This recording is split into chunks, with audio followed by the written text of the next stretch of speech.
ನಮಸ್ಕಾರ ವೀಕ್ಷಕರೇ, ನ್ಯಾಷನಲ್ ಟಿವಿಗೆ ಸ್ವಾಗತ. ಇವತ್ತು ನಮ್ಮ ಜೊತೆ ಬಲರಾಮನ ಖ್ಯಾತಿಯ ವಿನಯ್ ಗೌಡ ಅವರು ನಮ್ಮ ಜೊತೆ ಇದ್ದಾರೆ. ಬನ್ನಿ ಅವ್ರನ್ನ ಮಾತಾಡ್ಸೋಣ. Hi sir. ಚೆನ್ನಾಗಿದ್ದೀನಿ ಮೇಡಮ್. How you? ಚೆನ್ನಾಗಿದ್ದೀನಿ ಸರ್. ಸೊ ಬಲರಾಮನ ದಿನಗಳು, ಈ ಒಂದು ಶೂಟಿಂಗ್ ಜರ್ನಿಯ ಬಗ್ಗೆ ಹೇಳೋದಾದ್ರೆ, ನಿಮ್ಮ ಎಕ್ಸ್ಪೀರಿಯನ್ಸ್ ಹೇಳೋದಾದ್ರೆ? ತುಂಬ ಎಕ್ಸೈಟಿಂಗ್ ಆಗಿತ್ತು. ಆ್ಯಂಡ್ ಎವ್ರಿ ಡೇ ಅದೊಂದು ಪಾತ್ರಕ್ಕೆ ರೆಡಿ ಆಗೋದು, ಹೇರ್ ಸ್ಟೈಲಿಂದ ಹಿಡಿದು ಕಾಸ್ಟ್ಯೂಮ್ಸು ಆ್ಯಂಡ್ ಸಾಕಷ್ಟು ಡೀಟೇಲ್ ಮಾಡಬೇಕಾಗಿತ್ತು. So to look like that character, ಮೇಕಪ್ಗೆ ಒಂದು 1.5 hours ಆಗೋದು. ಸೊ ಫುಲ್ ಸೆಟ್ ಆಗೋದಕ್ಕೆ. ಬಟ್ ದೆನ್ ಆ ಒಂದು ಆ್ಯಕ್ಷನ್ ಅಂದಿದ ತಕ್ಷಣ ಒಂದು ಎಂಥೂಸಿಯಾಸಮ್ ಇತ್ತಲ್ಲ, ಅದು ಕೊನೆ ದಿನದವರೆಗೂ ಕಡಿಮೆ ಆಗಿಲ್ಲ, ಇನ್ನು ರಿಲೀಸ್ವರೆಗೂ ಹಂಗೆ ಇರುತ್ತೆ. ಸೊ ತುಂಬ ಖುಷಿ ಇತ್ತು ಈ ಪಾತ್ರ ಮಾಡಿರೋದು. ಆ್ಯಂಡ್ ಇನ್ನು 2 ದಿನದಲ್ಲಿ ನಿಮಗೆ ಗೊತ್ತಾಗತ್ತೆ. ಸೊ ನಮಗೆ ವಿನಯ್ ಅವರು ವಿಲನ್ ಆಗಿ ಕಾಣಿಸ್ಕೊಡ್ತಿದ್ದಾರೆ, ಹೀರೋಗೆ ಯಾವಾಗ ಬರ್ತಾರೆ ಅನ್ನುವಂಥದ್ದು. ಆ ಸವಾಸನೆ ಬೇಡ ಮೇಡಮ್ ನನಗೆ. I am very happy doing villains. ನನಗೆ ಹೆಸರು ಬಂದಿದ ತಕ್ಷಣ ಸಡನ್ನಾಗಿ ಆ ಒಂದು ಜರ್ನಿಯಿಂದ ಇನ್ನೊಂದು ಜರ್ನಿಗೆ ಹೋಗೋದಕ್ಕೆ ನನಗೆ ಇಷ್ಟ ಇಲ್ಲ. I think I am playing good. ಒಂದು ಒಳ್ಳೆ ಆಫರ್ಸ್ ಬರ್ತಾಯಿದೆ. ಇನ್ನೂ 4 ಸಿನಿಮಾ ಮಾಡ್ತಾಯಿದ್ದೀನಿ, ಎಲ್ಲ ವಿಲನ್ ಆಗೇ ಮಾಡ್ತಾಯಿದ್ದೀನಿ. I am set. I know my goals. ನನಗೆ ಹೀರೋ ಮಾಡೋದಕ್ಕೆ ಇಷ್ಟ ಇಲ್ಲ. I want to play anti hero. Actually ಒಳ್ಳೆ ಸ್ಕ್ರಿಪ್ಟ್, ಒಳ್ಳೆ ಸ್ಟೋರಿ ಬಂದರೂ ನೀವು ಮಾಡಲ್ವಾ hero? I don't want to do heroes because I enjoy playing negative. ಅಂದರೆ ನಿಜ ಲೈಫ್ನಲ್ಲಿ ಮಾಡದೇ ಇರೋದೆಲ್ಲ ಮಾಡೋದಕ್ಕೆ ಸಿಗತ್ತೆ ಅಲ್ಲಿ. ಸೊ ನೆಗೆಟಿವ್ ಲೀಡ್ ಆಗಿ ಮಾಡೋದಕ್ಕೆ ನನಗೆ ತುಂಬ ಇಷ್ಟ. And I can be my self. ಅಂದರೆ ಯಾವ ಥರ ಬೇಕಾದರೂ ಪ್ಲೇ ಮಾಡ್ಬೋದು ನೀವು. ಒಂದು ಇದರಲ್ಲಿ ನೋಡಿದಂಗೆ ಒಂದು ಲೋಕಲ್ ರೌಡಿಯಿಂದ ಹಿಡಿದು ಒಂದು ಒಳ್ಳೆ ಗ್ಯಾಂಗ್ಸ್ಟರು ಅಲ್ಲಿವರೆಗೂ ಪ್ಲೇ ಮಾಡೋದಕ್ಕೆ ಸಿಗುತ್ತೆ. ಹೀರೋಸ್ಗೆ ಅವ್ರದ್ದೇ ಒಂದು ಬೌಂಡ್ರೀಸ್ ಇರುತ್ತೆ. ಒಂದಷ್ಟು ಬೌಂಡ್ರೀಸ್ನ ಇಟ್ಕೊಂಡು ಆ ಬೌಂಡ್ರಿ ಒಳಗೇ ಮಾಡಬೇಕು. I am not saying it's bad. Hero ಅಂದರೆ it is always on top. But villain ಆದವನು ಸಿನಿಮಾ ಸ್ಟಾರ್ಟ್ ಆದಾಗಿಂದ ಎಂಡ್ವರೆಗೂ ಲೈಫ್ನಲ್ಲಿ ಏನು ಬೇಕೋ ಎಲ್ಲ ಥರ ಮಜಾ ಮಾಡಿ ಕೊನೆಯಲ್ಲಿ ಒಂದು ಕ್ಲೈಮ್ಯಾಕ್ಸ್ಗೆ ಹೋಗ್ತಾನೆ. ಸೊ ಲೈಫ್ನಲ್ಲೂ ಅಷ್ಟೇ ಅಲ್ವಾ, ಎಲ್ಲರಿಗೂ ಅದೇ ಬೇಕಾಗಿರೋದು. No one wants to struggle. So I just love being villain. Gangster cinema real based ಅಂತ ಬಂದಾಗ, ಸೊ ಅದಕ್ಕೆ ಆ ಪಾತ್ರವನ್ನು ಮಾಡೋಕ್ಕೆ ಸಾಕಷ್ಟು ಜನ ಹಿಂಜರಿತಾರೆ. ಯಾಕಂದರೆ ಇದಕ್ಕೆ ನಮ್ಗೆ ಏನಾದರೂ ಎಫೆಕ್ಟ್ ಆಗ್ಬೋದಾ, ಏನಾದರೂ ಸಮಸ್ಯೆ ಆಗ್ಬೋದಾ? ಸೊ ಈ ಪಾತ್ರವನ್ನು ನೀವು ಒಪ್ಕೊಳ್ಳೋಕ್ಕೆ ಕಾರಣ? ಫಸ್ಟ್ ಆಫ್ ಆಲ್ ಈ ಪಾತ್ರ ಒಂದು ಶ್ರೀರಾಮ್ಪುರ ಕತ್ತಿ ಅಂತ ನನ್ನ ಪಾತ್ರ. ಆ್ಯಂಡ್ ನಾವೆಲ್ಲ ಹುಟ್ಟು ಬೆಳೆದಿದ್ದು ಇದೇ ಏರಿಯಾಗಳಲ್ಲಿ. ಸೊ ಆ ಹೆಸರುಗಳನ್ನ ನಾವು ಸಾಕಷ್ಟು ಕೇಳಿದ್ದೀವಿ. ಆ್ಯಂಡ್ ತುಂಬ ಒಂದು ಮಜಾ ಕೊಡುವಂಥ ಕ್ಯಾರೆಕ್ಟರ್ ಅದು. ಆ್ಯಂಡ್ ಸಾಕಷ್ಟು ಅವ್ರ ಜೊತೆನಲ್ಲೆಲ್ಲ ಓಡಾಡಿದವರೆಲ್ಲ ನಮಗೆ ತುಂಬ ಪರಿಚಯ ಇರೋದ್ರಿಂದ ಕೇಳಿದ್ದೀವಿ ಯಾವ ಥರ ವ್ಯಕ್ತಿ ಇದ್ದರು, ಏನು ಕತೆ ಅಂತ. So I just fell in love with the character. So ಆ ಕ್ಯಾರೆಕ್ಟರ್ನ ಸ್ಟಡಿ ಮಾಡ್ಕೊಂಡು ಎಕ್ಸಾಕ್ಟ್ಲಿ ಅದೇ ರೀತಿ ಮಾಡೋದಕ್ಕೆ ಹೋಗಿಲ್ಲ. ನಂದು ಒಂದಷ್ಟು ಏನಿದೆ ಅದನ್ನು ಹಾಕಿ ಈ ಪಾತ್ರನ ಔಟ್ಪುಟ್ ಬಂದಿರೋದು. ಸೊ ಆ ಕಾಲದ ಸಿನಿಮಾ ಅಂತ ಬಂದಾಗ ಅಲ್ಲಿ ಭಾಷೆಗಳು ಚೇಂಜ್ ಆಗುತ್ತೆ. ಸೊ ನಿಮಗೆ ಯಾವ ಥರ ಇದು ಕಷ್ಟ ಆಯ್ತಾ, ಹೇಗೆ ಅನಿಸ್ತು ಅನ್ನೋದು? ಇಲ್ಲ, ಕಷ್ಟ ಏನಾಗಿಲ್ಲ. ಬಟ್ ಅದೇ ಒಂದು ಸ್ವಲ್ಪ ತಮಿಳು ಮತ್ತು ಕನ್ನಡ ಮಿಕ್ಸ್ ಮಾಡಿ ತಮಿಳ್ ಕನ್ನಡ ಮಾತಾಡಬೇಕಾಗಿತ್ತು.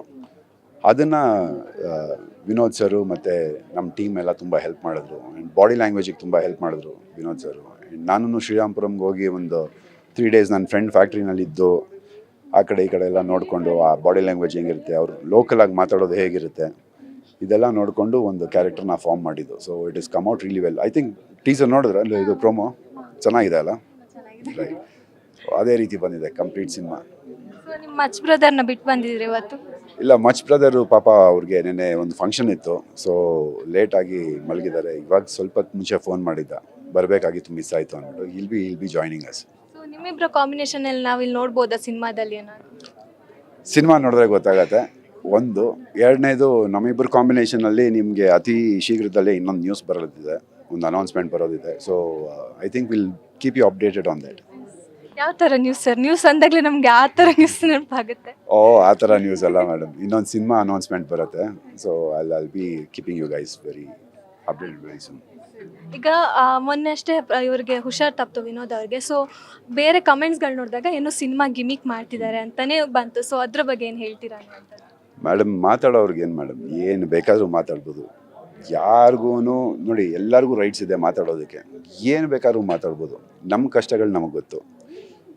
ಸುಮ್ಮನೆ ಸಿನಿಮಾ ಗಿಮಿಕ್ ಆಗೋದಕ್ಕೆ ಹೋಗಿ ಒಂದು ಹಾಸ್ಪಿಟ್ಲಲ್ಲಿ ಮಲಗಿಸ್ಕೊಂಡು ಡ್ರಿಪ್ಸು ಇನ್ನೊಂದು ಮೆಡಿಕೇಷನ್ ತೊಗೊಳೋ ಅಷ್ಟು ಅಷ್ಟು ಕಳಪೆ ಆಗಿಲ್ಲ ನಮ್ಮ ಸಿನಿಮಾ. ಆ್ಯಂಡ್ ನೀವು ಈಗ ರಿಲೀಸ್ ಆದಮೇಲೆ ಮೌತ್ ಪಬ್ಲಿಸಿಟಿನೇ ಸಾಕು ನಿಮಗೆ ಎಲ್ಲ ಕಡೆಯೂ ಸಿನಿಮಾ ಏನು ಅನ್ನೋದು ಗೊತ್ತಾಗುತ್ತೆ. He is very stressed because ಸಾಕಷ್ಟು ಪ್ರಮೋಷನ್ಸ್ ನಡೀತಾ ಇದೆ, ಯುನೋ ಡೇ ನೈಟ್ ಎಲ್ಲದಕ್ಕೂ ಓಡಾಡ್ತಾ ಇದ್ದಾರೆ. Is involved in everything. So ಆ ಸ್ಟ್ರೆಸ್ ಅವ್ರಿಗೆ ಸ್ವಲ್ಪ ಹಾರ್ಡಾಗಿ ಇಟ್ಟಾಗಿದೆ ಆ್ಯಂಡ್ ಸ್ವಲ್ಪ ಬಿ ಪಿನಲ್ಲಿ ಏರುಪೇರಾಗಿರೋದಷ್ಟೇ. Other than that he is absolutely fine. Gimmick ಅಂದ್ಕೊಂಡ್ರೆ ಒಳ್ಳೆಯದು, ಗಿಮಿಕ್ ಅಲ್ಲ ಅಂದ್ಕೊಂಡ್ರು ಒಳ್ಳೆಯದು. ಸಿನಿಮಾ ನೋಡಿದ್ಮೇಲೆ ಗೊತ್ತಾಗತ್ತೆ ಯಾವ್ದು ಗಿಮಿಕು ಯಾವ್ದು ಗಿಮಿಕ್ ಅಲ್ಲ ಅಂತ. ಜನಗಳ ಮೈಂಡ್ ಸೆಟ್ ಅಂದ್ ಹೇಗಂದ್ರೆ, ಈಗ ಹೊಸೊಬ್ರು ಸಿನಿಮಾ ಬಂದಾಗಲೂ ಅಷ್ಟೇ, ಯಾರೋ ಸಿನಿಮಾ ಬಂದಾಗಲೂ ಅಷ್ಟೇ, ಇವರೇನೋ ಸಿನಿಮಾಕ್ಕೋಸ್ಕರ ಗಿಮಿಕ್ ಮಾಡ್ತಾರೆ. ಅಂದರೆ ನೀವೆಲ್ಲ ಅವ್ರ ಜೊತೆನೇ ಇದ್ದವ್ರು, ಆ ರೈಡ್ ಆಗಿರ್ಬೋದು, ಮೆಟ್ರೋದಲ್ಲಾಗಿರ್ಬೋದು. ಸೊ ಆ ಒಂದು ಎಕ್ಸ್ಪೀರಿಯನ್ಸ್ ಹೇಗಿತ್ತು ಅನ್ನೋದು? ಕೆಲವೊಬ್ಬರು ಒಂದಷ್ಟು ಗಿಮಿಕ್ಗಳು ಮಾಡಿರೋದ್ರಿಂದ ನಮಗೂ ಅದು ಗಿಮಿಕ್ ಅಂತ ಅನಿಸುತ್ತೆ. ಬಿಕಾಸ್ ಅಷ್ಟು ಲೋಕಲ್ ಆಗಿ ನಾವು ಮಾಡೋದಕ್ಕೆ ಹೋಗೋದಿಲ್ಲ. ಏನೋ ನನ್ನ ಮೊನ್ನೆ ತಾನೇ ನೋಡಿದೆ, ಪೆಟ್ರೋಲ್ ಏನೋ ಕುಡ್ಕೊಂಡು ಇನ್ನೊಂದು ಮತ್ತೊಂದು, that is all non sense. Okay. And also cinema ಚೆನ್ನಾಗಿದ್ದರೆ ಅದೆಲ್ಲ ಬೇಕಾಗಿಲ್ಲ. ಆ್ಯಂಡ್ ನಮಗೆ ಗಿಮಿಕ್ ಮಾಡಿ ಸಿನಿಮಾನ ಒಂದು ಪ್ರಚಾರ ಮಾಡೋ ಸೀನೇ ಇಲ್ಲ. ಬಿಕಾಸ್ ಐ ಥಿಂಕ್ ಎಲ್ಲರಿಗೂ ಗೊತ್ತು ಮೀಡಿಯಾನಲ್ಲಿ how the movie is. And ನಿಮ್ಮ ಮೀಡಿಯಾಗೇ ಒಂದು ಶೋ ಮಾಡ್ತಾ ಇದ್ದೀವಿ.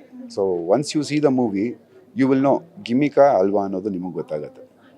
ಈಗ ಸಿನಿಮಾ 26ಕ್ಕೆ ರಿಲೀಸ್ ಆಗ್ತಾ ಇದೆ. ಸೊ ವೀಕ್ಷಕರಿಗೆ ಏನು ಹೇಳ್ತೀರಾ? ಎಲ್ಲರೂ ಥಿಯೇಟ್ರಿಗೆ ಬಂದು ಸಿನಿಮಾ ನೋಡಿ ಅಂತ ಹೇಳ್ತಾರೆ. ಫಸ್ಟ್ ಶೋ ಆದಮೇಲೆ ಮೌತ್ ಪಬ್ಲಿಸಿಟಿನೇ ಸಾಕು ಸಿನಿಮಾ ಹೇಗಿದೆ ಅಂದ್ಬಿಟ್ಟು ಪ್ರತಿಯೊಬ್ಬರಿಗೂ ಥಿಯೇಟ್ರಿಗೆ ಗ್ಯಾರಂಟಿ ಬರ್ತಾರೆ. ಬಿಕಾಸ್ ಆ 80s ಫೀಲು, ಆ ಮ್ಯೂಸಿಕ್ಕು, ಆ ಗ್ಯಾಂಗ್ಸ್ಟರ್ಗಳು, ಗ್ಯಾಂಗ್ ವಾರ್ಗಳು. ಸತ್ಯ ನೋಡಿದ್ರಲ್ಲ ಒಂದು ಟೈಮ್ನಲ್ಲಿ, ಹಿಂದಿ ಮೂವಿ, ಆ ಥರ ಒಂದು ಕಲ್ಟ್ ಮೂವಿ ಕನ್ನಡದಲ್ಲಿ ಇದಾಗತ್ತೆ. ಸೊ ಓಮ್ ಆಗಿರ್ಬೋದು, ಇನ್ನೂ ಸಾಕಷ್ಟು ಸಿನಿಮಾಗಳು ಬಂತು ರೌಡಿಸಮ್ದು, ಅದರಲ್ಲಿ ಒಂದು ಪಟ್ಟಿನಲ್ಲಿ ಇದು ಸೇರ್ಕೊಳುತ್ತೆ. It is very nice and very entertaining. So ಥಿಯೇಟ್ರಲ್ಲಿ ನೋಡಿದ್ರೆ ನಿಮಗೆ ತುಂಬ ಖುಷಿ ಆಗುತ್ತೆ. ಥ್ಯಾಂಕ್ ಯು, ಇಷ್ಟೊತ್ತು ನಮ್ಮ ಜೊತೆ ಇದ್ದ ಎಕ್ಸ್ಪೀರಿಯನ್ಸನ್ನು ಶೇರ್ ಮಾಡಿದ್ದಕ್ಕೆ. ಸೊ ನೋಡಿದ್ರಲ್ಲ, ಇದು ವಿನಯ್ ಗೌಡ ಅವರ ಮಾತಾಗಿತ್ತು. ನಾನು ಸ್ವಾತಿ ಸಾಲಿಯನ್, ಸೈನಿಂಗ್ ಆಫ್.